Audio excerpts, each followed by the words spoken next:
Hello guys, दर्शन जरुर नमस्ते। आज म चाहिँ बागलुङ जिल्ला मनखोला गाउँपालिका वार्ड नम्बर 4 स्थित यो सोलेडाँडामा पुगेको छु।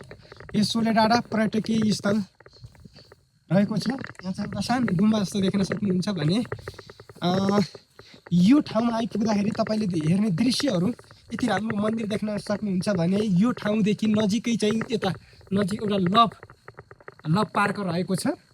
लभ पार्क जस्तो लभ एउटा ताल जस्तो देख्न सक्नुहुन्छ भने यो ठाउँदेखि चाहिँ होइन यता पारी साइडतिर चाहिँ हिमालहरू देख्न सकिन्छ। यो ठाउँबाट रमणीय दृश्य हिमालहरू देख्न सक्नुहुन्छ। हेर्नुहोस् यता पारी यो हिमाल होइन, हिमालको काठको नजिकैका अर्का अरू रमणीय दृश्य जस्तो डाँडाकाँडाहरू पनि राम्रो देखिन्छ होइन।